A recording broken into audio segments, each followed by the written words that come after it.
There are three constants of things that I played from way back then to still today, and they are SSX 3, Age of Empires 2, and either Timesplitters 2 or 3. If you subscribe to the channel, you may have noticed that we have made tons of Timesplitters content over the years, but what I've noticed is I've never actually reviewed 2 or 3, being that Matty made a wicked video telling why, in his opinion, 2005 was the best ever year for gaming. Future Perfect was from 2005, so what a lovely segue to do a review video now. There are so many reasons why I love the Timesplitters series, and I'll try and get a few of them down here in a video that's some sort of semi-coherent list. The first thing that I will bring up before some smart ass does it anyway is that what is on screen is not native. I'm playing it on my PC, which the history boys will remind us that the game was never released on. Well, when I was a younger man, I did play natively on the PS2. Some of the videos on our channel are recorded from the console version, but now I am an enlightened gentleman.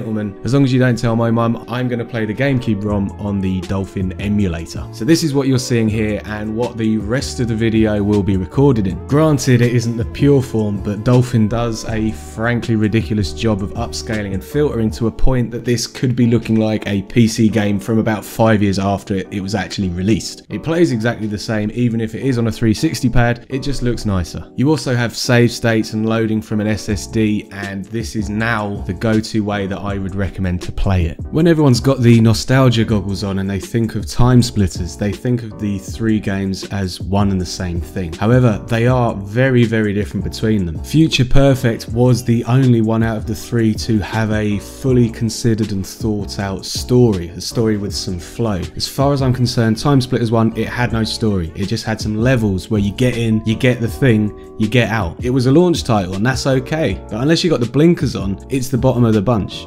Timesplitters 2 evolved it a bit. It had a beginning, it had an end, but the middle of the game, where the designers had some very good ideas of where they wanted the levels to be, what they wanted the characters to look like, what weapons to use, they could be done in any order. There isn't a natural flow for it. I still think the game is excellent, and some of the levels have got the best design that I've played in my life. But then Timesplitters Future Perfect comes along with a full plot. You play the same character all the way from the beginning to the end, the very 2005 Vin Diesel-esque Sergeant Cortez. In fact, it's the only game out of the three where you play the same character in more than one mission. Future Perfect starts with you leaving the space station that you destroyed at the end of Timesplitters 2, and it has you travelling through about 500 years of time. You're not collecting time crystals here. Your mission is to go back in time and find a way to stop the Timesplitters race from being created. You start by going back to 1924 and you meet Captain Ash. On this level, you're raiding a castle, and even though it's 1924 and it's in Scotland, it very much has a sort of Castle Wolfenstein feel to it. You get through this and then you time travel to Harry Tipper, who you met in the second game. And now here you have a massive Austin Powers campy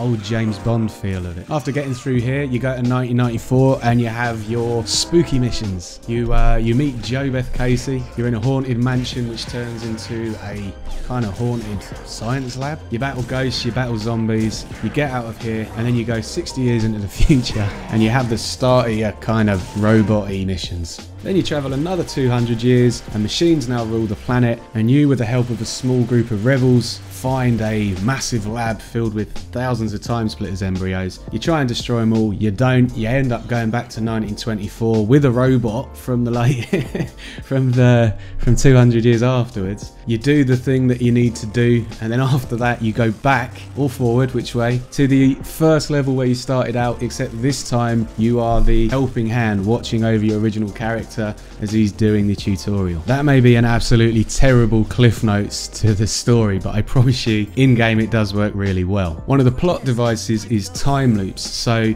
you'll have areas where you are helping yourself, you're doing the same thing twice, so one of you will be manning the gun, the other's driving the tank. You get to the end of the level, you go through a loop, and then you switch over. It's done completely tongue-in-cheek, and it just works out really, really well. The game also has like throwaway lines that towards the beginning of the game, people are using weapons which are not from that time. It sort of looks forward to where you get to the end and you have to come back to the beginning, and things are sort of brought with you. The story is a good fun romp, but one of the things that Free Radical Design absolutely excelled at was the level design. And by having this switching through times lets them showcase all of the stuff that they can do. So you have your stealth levels, you have your guns out, balls to the wall action, you have vehicles, you've got zombie levels, you've got science fiction, you've got it all. And even better, this can all be done in couch co-op still. There may be this real, it's random feeling to most of the game, but it's mad how many Easter eggs and cultural nods and straight up parodies there are in this game.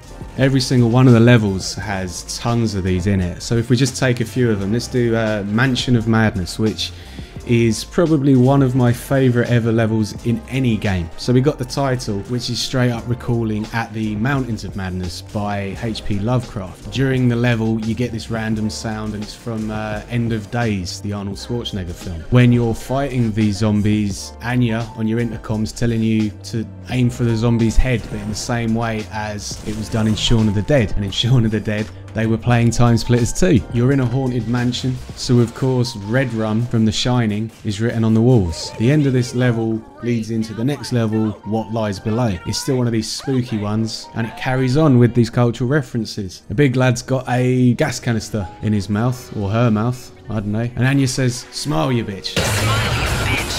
Obviously Jaws. The level's called What Lies Below, based on the ghost story What Lies Beneath. The audio logs, they're another reference to Doom 3. Let's go to another level. Let's go to Scotland the Brave, the second one you do. So I said earlier on that the castle and the level felt a bit like Wolfenstein. Actually, it's based on the film Where Eagles Dare with Clint Eastwood. And in a similar way, the Kalos Express level is based loosely upon the train scene from Russia with Love. Any level you pick, there is something that you can find that you recognise. And you can tell none of this was done by accident. And the Free Radical team must have been having a hell of a time making this, just researching fun things which people may or may not recognise. Well, I suppose that's enough talking about the story, because most people don't play these games or remember them for the single player mode. What they remember and they love is the multiplayer. Multiplayer is still very much the main event in Future Perfect, but it has got some immediate differences from Timesplitters 2. The first one being that the aiming is more like the more evolved games that we have now. In Timesplitters 2 you had to hold down a button to do more accurate aiming. Future Perfect has got the free movement with the right stick to aim up, down, left, right, all of that sort of stuff. Auto aim is still here,